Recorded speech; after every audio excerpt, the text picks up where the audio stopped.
Hello and welcome to the World Women Future Forum 2020. My name is Lawley Head. I'm the founder of Lawley Head Media, a content marketing and digital strategy company in Frisco, Texas. And it's my pleasure to be with you here today. I'm so excited for our conversation and I want to invite you to participate as well. There's hashtags down on the screen so that you can connect not only with the speakers throughout the forum, but also with each other and just really continue that dialogue in all aspects of the conference. We would just again really invite you to take the time to connect in, and we're so pleased to have you. Now, my passion is taking life-changing messages out into the world and really helping to amplify those in communities. And we are definitely going to have an opportunity to do that here today. It's my pleasure to be introducing one of the wonderful speakers for the forum, Celeste Warren. She is the Vice President, Global Diversity and Inclusion Center of Excellence for Merck. She's responsible for working with Merck's global leaders to advance and embed diversity and inclusion as a strategic approach to maximize business performance and create a competitive advantage. Prior to joining Merck in 1997, Celeste worked for 9 years in human resources at Kraft Foods and General Foods, and she held several positions of increasing responsibility with those organizations. She's been honored with many awards, including Black Enterprise's Top Executives in Global Diversity and Inclusion, Savoy Magazine's Most Influential Women in Corporate America, 21 Leaders for the 21st Century, and Diversity Global's Influential Women in Global Diversity. Celeste has degrees from the University of Kentucky, where she earned her bachelor's, and she has a master's degree from Carnegie Mellon University. It's my pleasure to introduce you to Celeste Warren. Thank you, Lauren, and thank you to everyone for taking the time to participate today. If you can go to the first slide, the agenda slide. I'd like to take a few minutes to share with you a few thoughts around what has happened across the globe and the impact that it has had on diversity and inclusion, how the events of 2020 are shaping our future, and then I'll provide a few insights for all of us as women in this, what we call the next normal, and what we see ahead for all of us. As we go to the next slide, there is no question that 2020 has been an unanticipated time of volatility, extreme change, and adjustments. We've also had emotional and physical challenges as well. The world has struggled with the staggering losses caused by the COVID-19 pandemic. This is a pandemic that has impacted everyone across the globe in one way or another and affected us on both a personal and a professional level. We've also been horrified by the events surrounding the killing of George Floyd in the United States, which has erupted into protests around the globe as we really try to invoke our civic and civil and racial and all the inequities that are involved with the protests. But we've seen these happening all across the globe. And these events have had an enormous impact, as we go to the next slide, an enormous impact on diversity and inclusion. As the pandemic engulfed the globe, and then with the protests taking place, the need for strong diversity and inclusion was amplified both in the private sector and the public sector in countries all over the globe. Leaders needed to be prepared to lead in an environment of volatility, of fear, of unrest, and uncertainty. People managers needed to learn more than ever how to lead inclusively with their employees, moving to working remotely.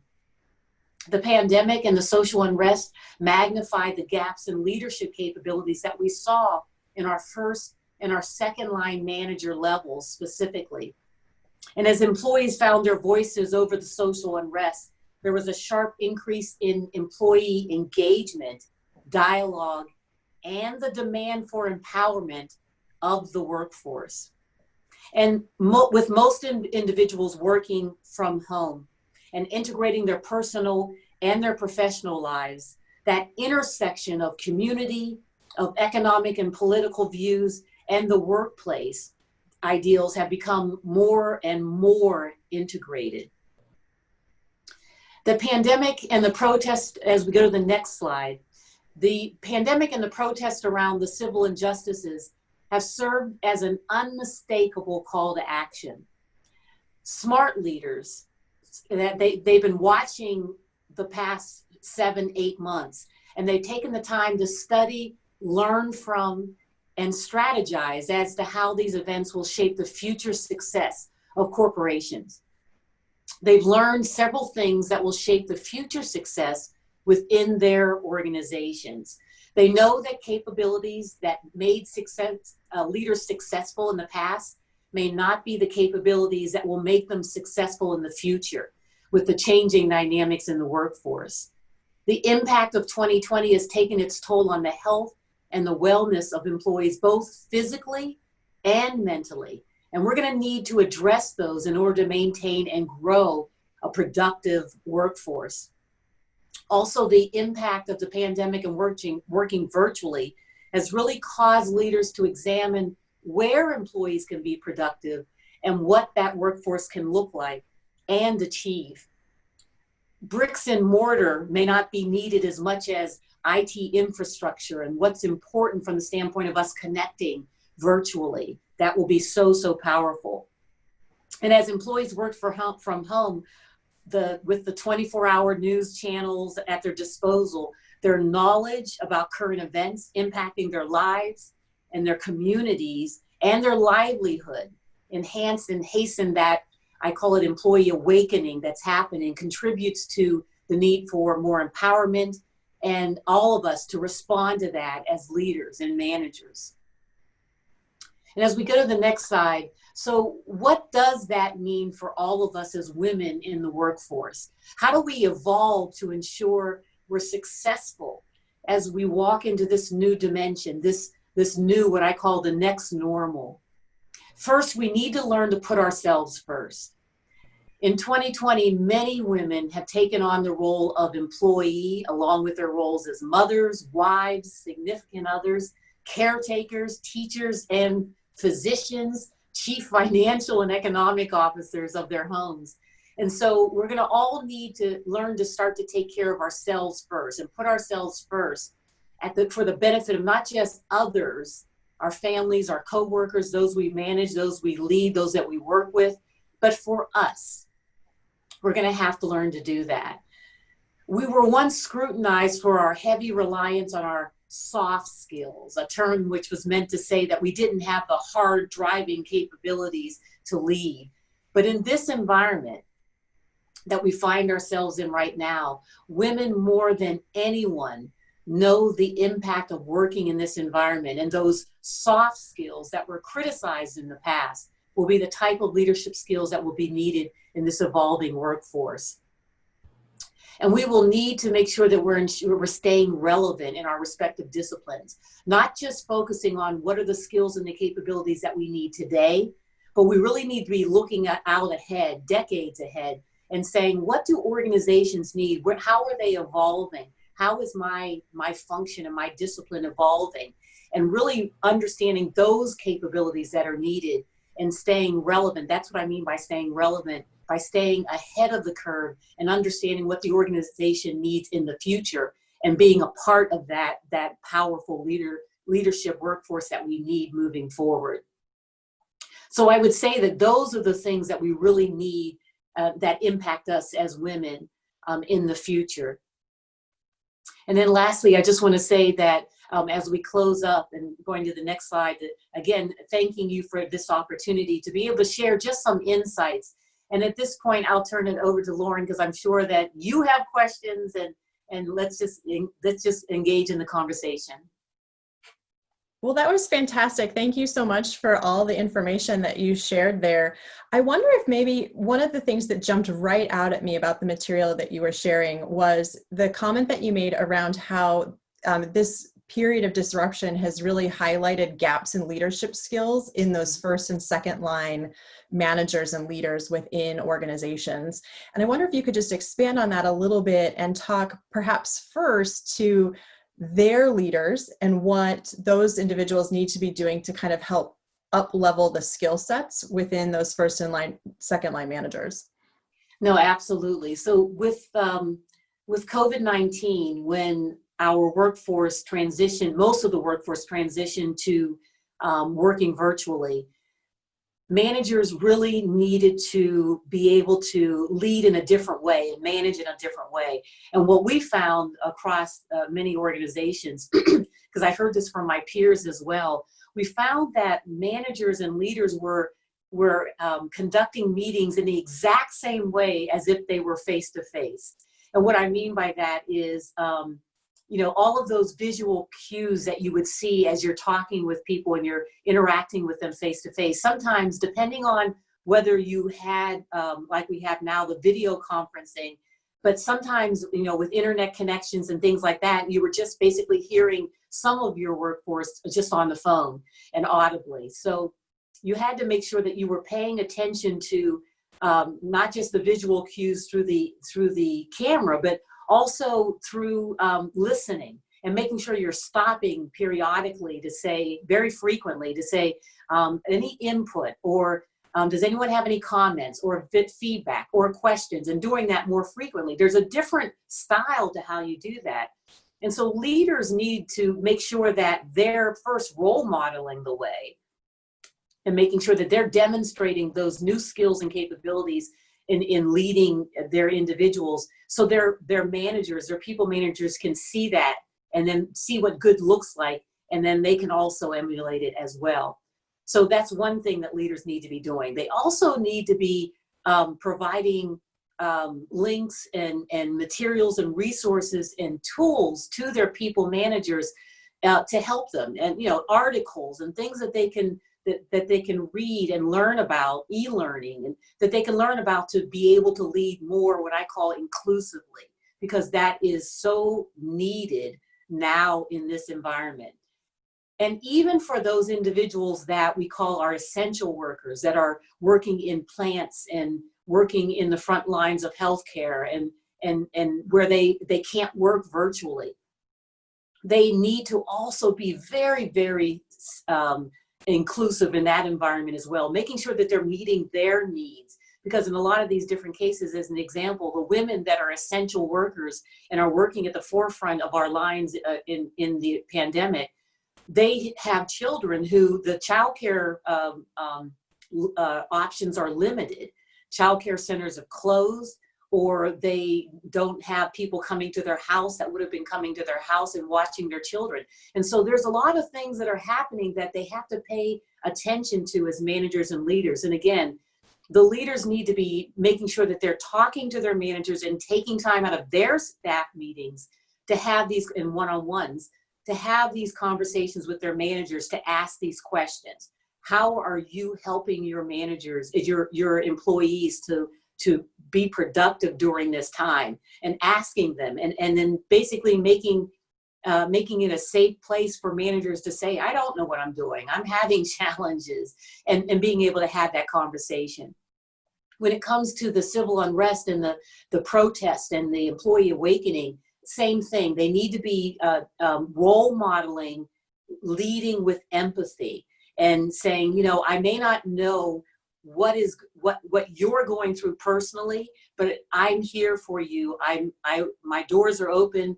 Please reach out. I can have a conversation with you. I may not have all of the answers, but I want to make sure that you understand that I'm there for you to listen and hear your concerns.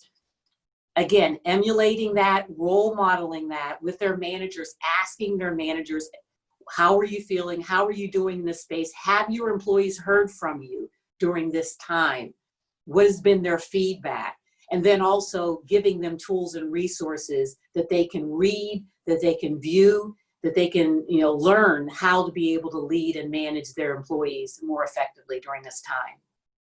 That's so critical. And I think one of the powerful things that you said that I'd like to highlight is that the importance of making sure you're providing those contact points in different formats. Because one of the things that I think gets lost in this new virtual interaction environment are some of the nonverbal cues that we used to be able to see. You could kind of, when someone came into work, you might have a sense that they're going through something personal. They're really struggling. You know, they don't look as perky. They're dressed, you know, a little differently. Maybe they're skirting in a little bit late. And you might, as their manager or even just as a colleague friend, reach out to that person and just pull them aside and say, hey, are you doing okay? And we miss that now in the Zoom call that starts at 10 a.m. and it ends at 10:30, and then we're, you know, on to the next thing. You can hide in the little boxes in a way that you can't in an in-person environment. And so just trying to get at that is really tricky, I think. Absolutely. Are there some resources that you would point those first and second line managers to, kind of if they're not getting the mentorship or the modeling that they're looking for from their top level leadership, and they're really wanting to try to create a more empathetic, a more, you know, human connection with their teams in this time? Well, you can always connect with your human resources organization. I think that's a first stop to really help. Or if you have a learning and development organization as well, most organizations do, but reaching out to leaders in those areas and managers and employees in those two areas will be able to help you to provide resources. Also, in what we did within our Diversity and Inclusion Center of Excellence, we led everybody to our community page where we have resources as well. And we had resources all along around how you lead and manage inclusively and how you build a diverse and inclusive workforce. But we enhanced and augmented some of those materials with external things that we were seeing. And so we just basically kind of went online, YouTube, Google, went on the internet and just basically sort of Googled a few key words around diversity, around inclusion, leading in challenging times, leading in a time of social unrest, leading in a time of this pandemic. And there's so much material that's available to help leaders and managers in that space. And so there are some organizations as well that we lean on to get materials. Diversity Best Practices has a lot of materials. Gartner organization has a lot of materials.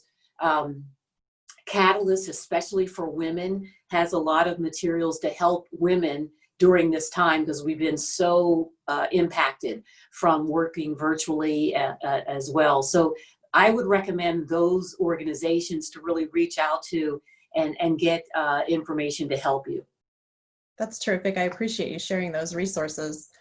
Let's dig in a little bit to one of the things you said there at the end around the impact specifically on women from this COVID period in particular. There was a study that came out of Washington University in St. Louis just a few weeks ago, where they found that women's work hours were actually dropping at 4 to 5 times the rate of men because of the just struggle of kind of trying to keep everything going. And I think a lot of the focus around that report was initially on the detriment that could have on women's long-term careers and future earnings. But there's also a real talent issue that organizations need to be mindful of. And I wonder if you could just share a little bit of your perspective on that.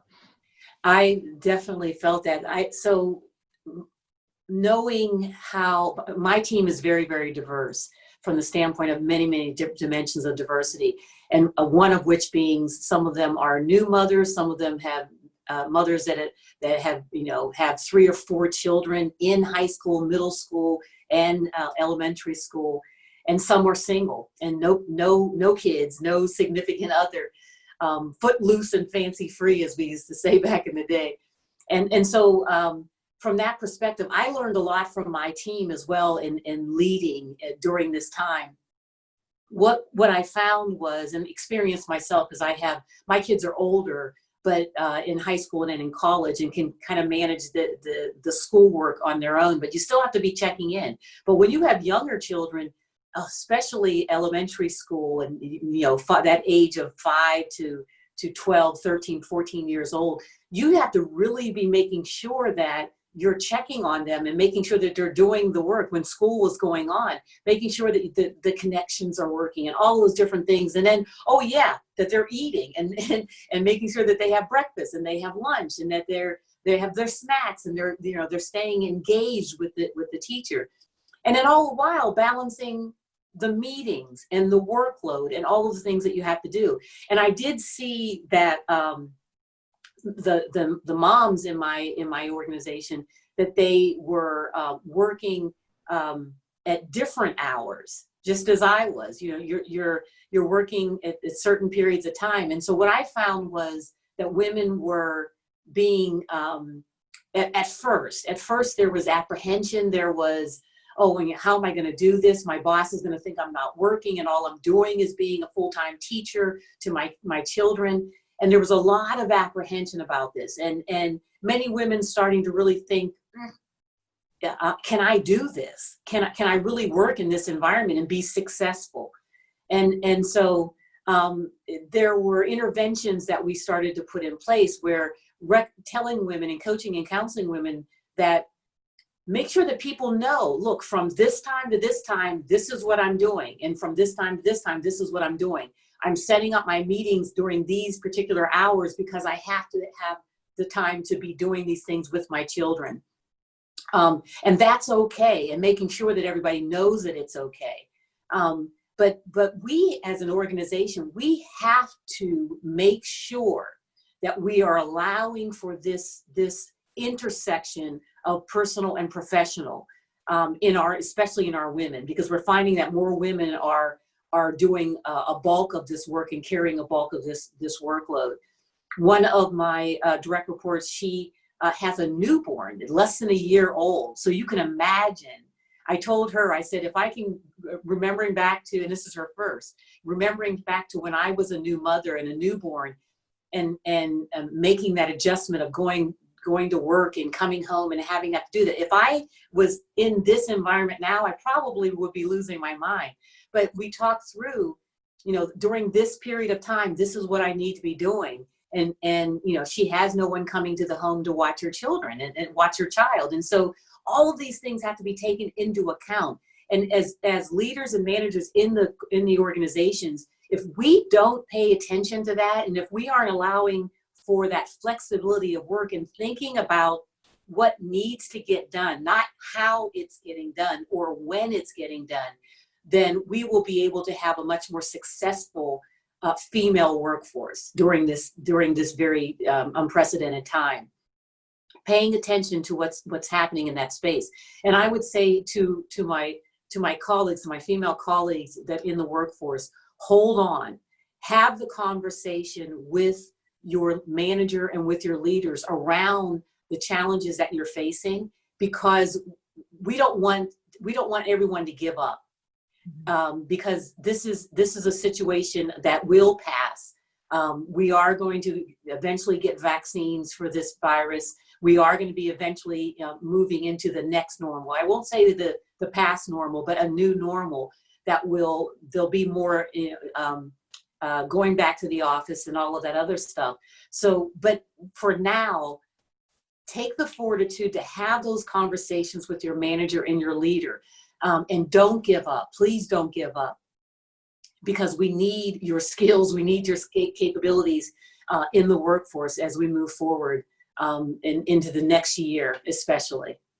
Well, and that's where it really comes back to the point that you made towards the end of your presentation around the importance of taking care of yourself. Yes. And making sure that you don't lose sight of that, because it becomes so easy when everything is as overwhelming as it can feel to very quickly get into a hole that's hard to climb back out of.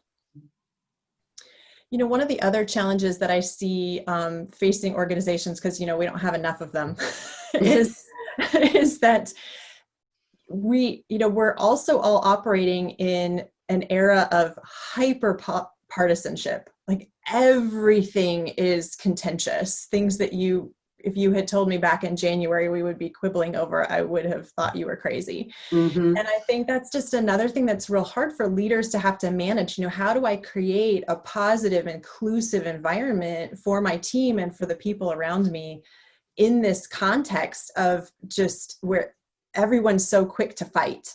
And it's so important, I think, to be able to create those good, positive, healthy environments. I wonder if you have some tips for folks on how they can help effect that change themselves. Yeah, it is, and it's tough in this virtual environment because in a normal environment you would have hey, let's all just sort of take a break and go out to lunch, and talk about our kids, our families, our significant others, what we're doing, etc. And we don't have that luxury right now. So some of the things it's about, how are you connecting with your teams, and how are you connecting virtually? And there's been a few things that I've seen some best practices in some of the leaders. One is weekly, if not 2 times a week, what they call coffee calls, where they're just basically everyone at the beginning of the morning, before they get started into their day, they'll have a call, and they'll all have coffee in hand or tea or whatever, and they're talking about the work week coming up. They're talking about how their weekend was, or talking about any challenges that they may have, and just sharing. And everyone can share whatever it is that they want to share, whether that be from your personal or your professional life, and just no agenda, just people sharing. And that has helped a lot. And while you don't want to stress people out by making it mandatory that they have their video cameras on, because some people are like, I'm not at my best today. But having those connecting points is also, I've seen some of the leaders do. Another thing too is they actually have you've seen the virtual happy hours, that folks have been having, that I think are also very powerful as well at the end of the day, or on a Friday afternoon, to have that connecting as well. I think it's all about just connecting with your employees, and throughout the day.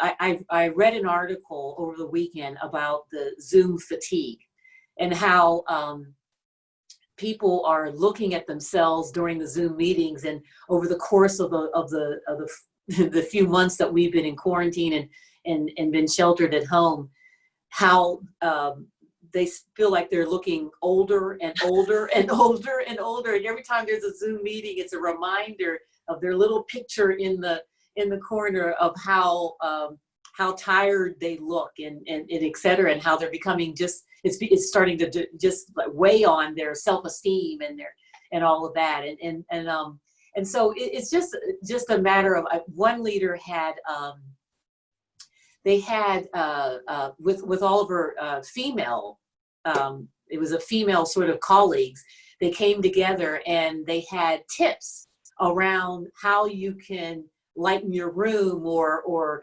backgrounds, or whether it be makeup. If you don't feel like wearing makeup, how you can lighten your room to make your Zoom picture look a little bit better. But just things like that just, you might think that, that's silly, but it actually, it's a way of connecting, and so how you want people to connect.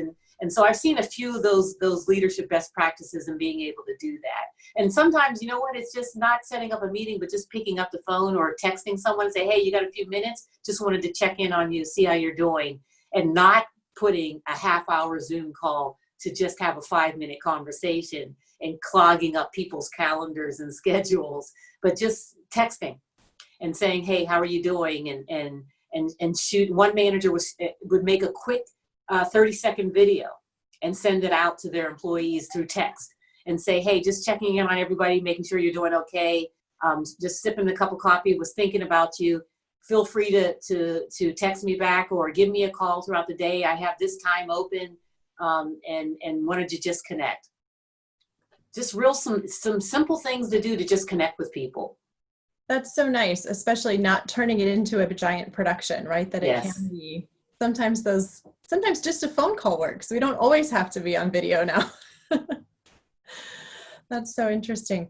What, when you start looking ahead into 2021, which, sometimes we don't like to forecast anymore, but, when you do look out into the future, where do you see real progress happening? What are you expecting in terms of the evolution for diversity and inclusion as we move forward? Are we really kind of gaining some ground? What are you anticipating?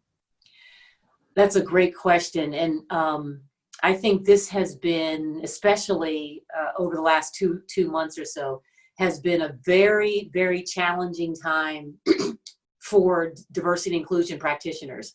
And when I look at the future and what the impact has on diversity and inclusion, I think about it in a few different ways. One, we're going to be called on more and more and more, not just surrounding from the standpoint of the civil unrest and the protesting and what's been happening in that space, but I think this awakening is just sort of hitting its stride. And so the issue around racial inequities is the issue now, but we know that there's gender inequalities. We know that there's classism.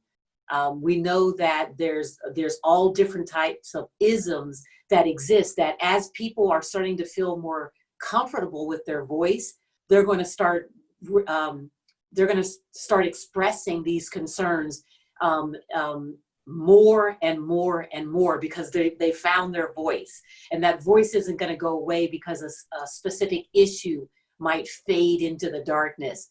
But each issue, they're going to continue to keep doing this. So leaders, diversity leaders, are going to need to make sure that they're helping leaders and managers to be able to manage in this dynamic environment that is going to not go away. It's going to really it's going to increase. So that's one thing. I think the evolution of D&I to be more holistic and not just thinking about it from the standpoint of the numbers in the organization, how many women, how many persons of color, how many persons from the LGBTQ community, et cetera. But how are we leveraging that diversity in the workforce to really drive the optimal business outcomes that you want to see in your respective organization? So being attuned to the fact that bringing their authentic self to work in the future doesn't mean that they're just bringing their authentic self for the standpoint of, I'm a Black woman,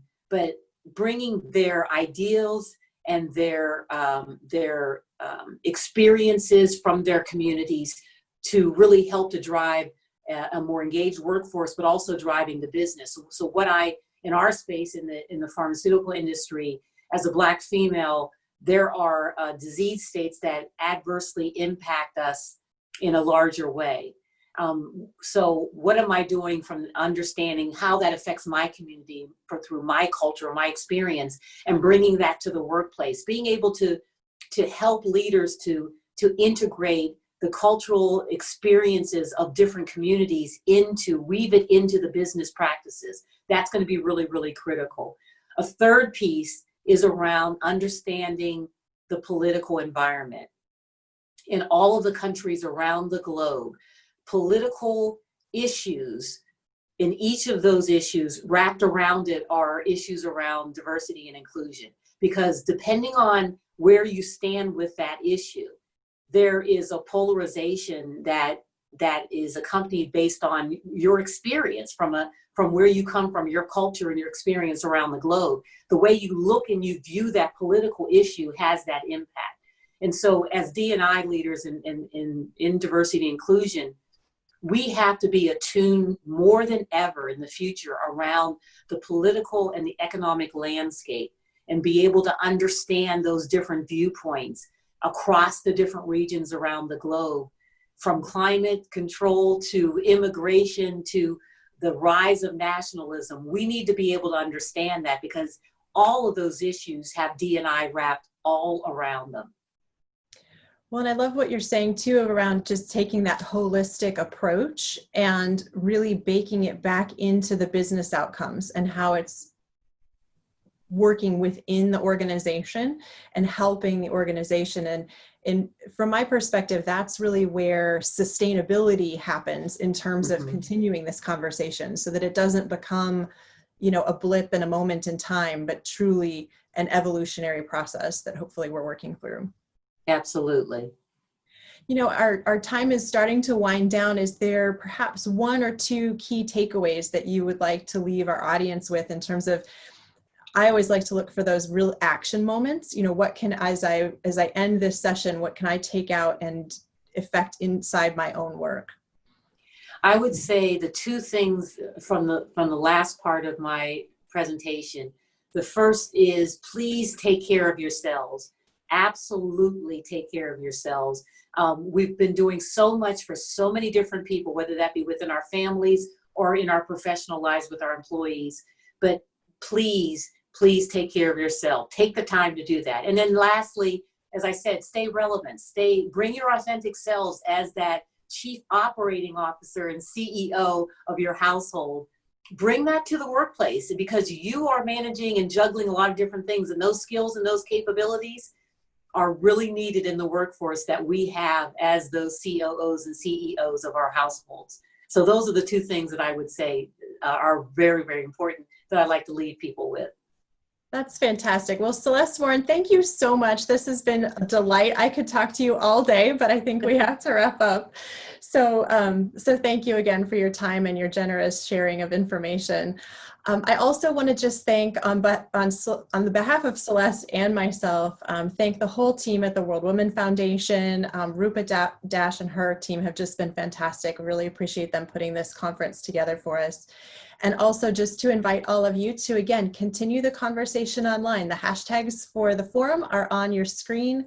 Don't forget to tag at World Women Fund in all your conversations. And also, take a few minutes to share your favorite moments from the conversation with Celeste over on the World Women Future Forum 2020 digital wall.